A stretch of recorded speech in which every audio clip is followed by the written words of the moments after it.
আবারও ব্যাট বলের উত্তেজনা। ভারত পাকিস্তান সংঘাতের কারণে স্থগিত হওয়া চলতি আসরের আইপিএল আগামী 17 মে শনিবার থেকে পুনরায় শুরু হচ্ছে। গতকাল 12 মে রাতে এক বিবৃতিতে বিষয়টি নিশ্চিত করেছে ভারতীয় ক্রিকেট বোর্ড। আইপিএল এর এই ধাপ শেষ হবে 3 জুন, মোট 17টি ম্যাচ নিয়ে। এর মধ্যে 13টি লিগ ম্যাচ ও 4টি play of O final match অনুষ্ঠিত হবে। আগের সূচি অনুযায়ী 25 মে আইপিএল শেষ হওয়ার কথা থাকলেও এখন তা গড়াবে জুন পর্যন্ত।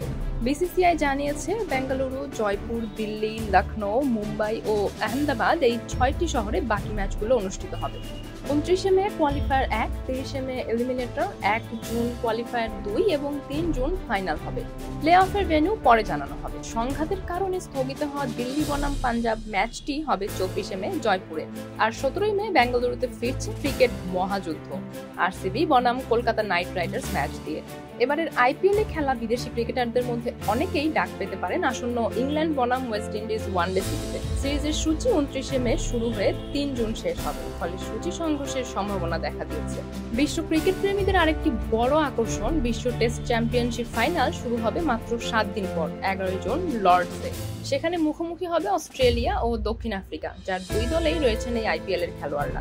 ভারত পাকিস্তানের মধ্যে কয়েকদিনের সীমান্ত সংঘাত ও ধর্মশালায় এয়ার রেইডের সতর্কতা শেষে যুক্তরাষ্ট্রের মধ্যস্থতায় যুদ্ধবিরতি চুক্তি হওয়ার পরই ফের চালু হচ্ছে আইপিএল। বিসিসিআই বলছে, সরকার, নিরাপত্তা সংস্থা এবং সংশ্লিষ্ট সবার সঙ্গে আলোচনা শেষে এই সিদ্ধান্ত নেওয়া হয়েছে।